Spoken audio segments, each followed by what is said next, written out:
حضرت عائشہ صدیقہ رضی اللہ تعالیٰ عنہا بیٹھی ہیں. حضور فرمانے لگے عائشہ آج ایک بات نہ بتاؤں تمہیں؟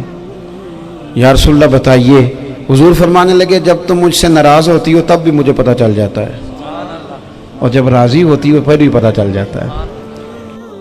تو حضرت سید عائشہ صدیقہ بات سن کے بڑی خوش ہوئی. یا رسول اللہ وہ کیسے؟ حضور فرمانے لگے کبھی کبھی تم قسم اٹھاتی ہو. یا رسول اللہ ہاں. فرمایا جب ہوتی ہو نا راضی خوش تو پھر کہتی ہو مجھے رب محمد کی قسم صلی اللہ علیہ وسلم. پھر تم میرے نام کے ساتھ رب کریم کا نام ملا کے قسم اٹھاتی ہو رب محمد کی قسم. یا رسول اللہ بالکل ایسے ہی ہے. اور فرمایا جب تمہارے دل میں کوئی بات ہوتی ہے نا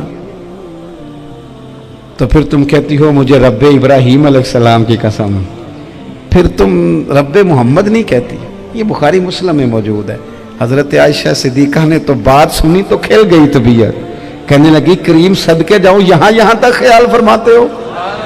کس کے جملے کہاں پہنچ گئے یہاں تک خیال ہے؟ فرمایا مجھے پتہ چل جاتا ہے کہ تمہاری کیفیت کیا ہے، کہاں کھڑی ہو. اور بھئی ہم تو اپنی ماں کا بھی خیال نہیں رکھتے. ہمارا باپ کہاں بیچارہ کھڑا ہے، وہ تو انتظار میں تھا کہ کوئی 10 منٹ میرے پاس بیٹھے گا.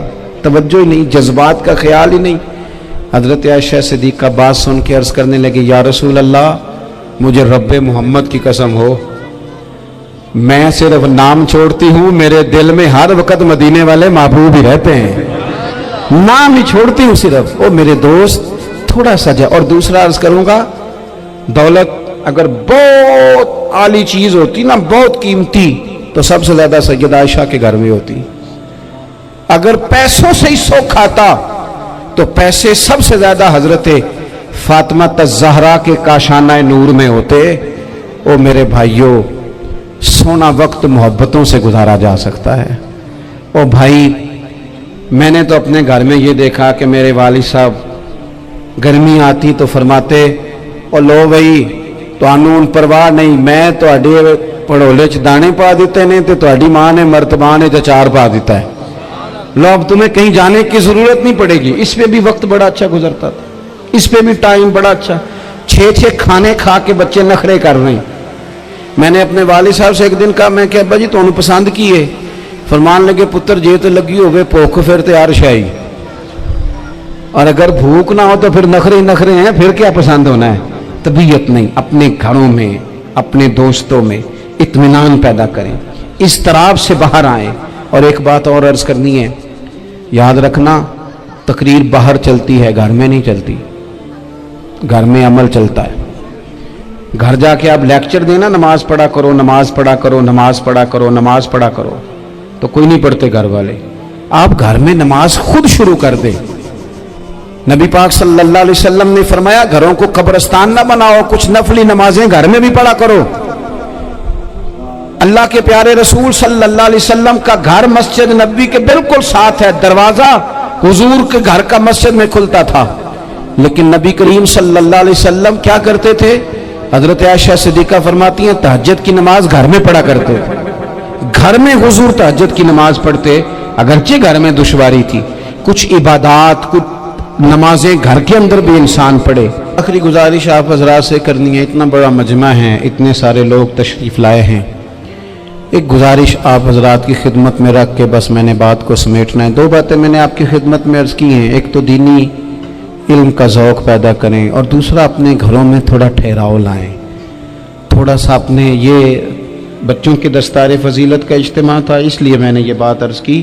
اپنے گھروں میں تھوڑا حوصلہ قناعت لائیں. حضرت عائشہ صدیقہ رضی اللہ تعالیٰ عنہ فرماتی ہیں ایسا نہیں تھا کہ ہمارے گھر کے اندر مال نہیں آتا تھا، اللہ کے فضل سے بڑا کچھ آتا تھا، لیکن فرماتی ہیں ہم اثار کر دیا کرتے تھے. حضور کا مزاج اثار کر دینے کا ہے. یاد رکھنا شمع سے اگر کئی شمعیں جل جائیں تو اس کی روشنی میں کبھی کمی نہیں آتی. ہزاروں دیے بھی جل جائیں تو یہ دیے ماند نہیں پڑتے. مہنگائی بڑی زور کی ہو گئی، غریب آدمی کی آزمائش بڑھ گئی. ہمیشہ مہنگائی سے غریب لوگ متاثر ہوتے ہیں. امیروں کی تو چیزیں مہنگی ہو جاتی ہیں، وہ تو سنگل انہوں نے جمع کی ہوتی ہیں، مہنگی ہوتی ہیں تو ڈبل میں بیچتے ہیں. غریب پستا ہے. لیکن دکھ کی بات یہ ہے کہ ہم ایک دوسرے کا ساتھ نہیں دیتے. مقروض ذہنی اذیت کا شکار ہے. 3 دن ہے نا عید کے، تو ایک جوڑے سے بھی گزارے جا سکتے ہیں، ایک سے بھی. اکثر لوگ تو ویسے عید کی نماز پڑھ کے سو جاتے ہیں، اور جو بیدار بھی ہیں وہ بھی کپڑے بدل کر کے جانور کے ذبح میں مشغول ہیں.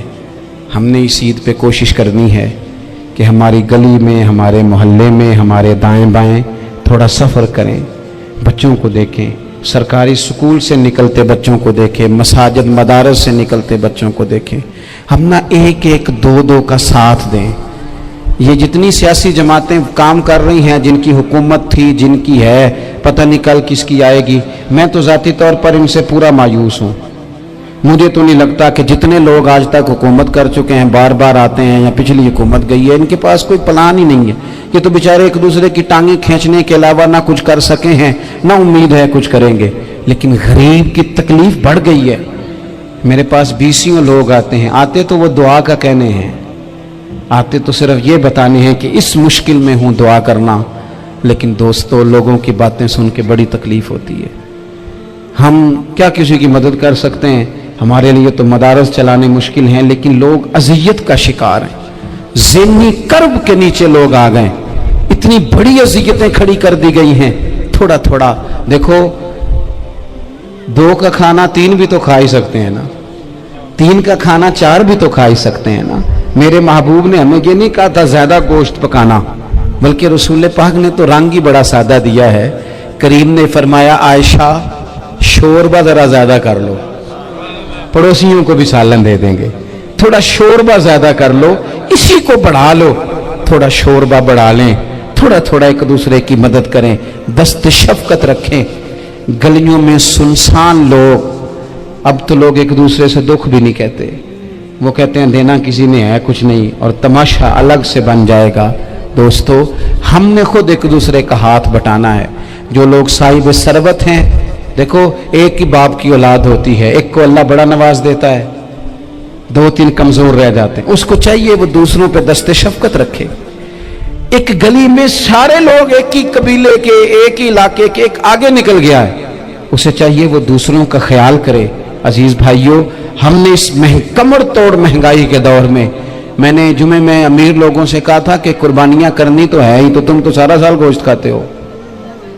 کیا آپ کو بتاؤں کہ ہم اس وطن میں رہتے ہیں، یہاں فریج اور فریزر بڑی اس سے پہلے زیادہ بکتے ہیں. فریج نہیں لے آؤ، بڑی لے آؤ، چونکہ گوشت سیو کرنا ہے، سارا سال بھی تو ملتا ہے نا امیروں. میں نے تو کہا تھا اس گاؤں میں لے جاؤ جہاں قربانی کوئی نہیں کر رہا، ذبح ہی وہاں جا کے کر لو. تھوڑی سی گنجائش بنائیں اپنے دلوں میں.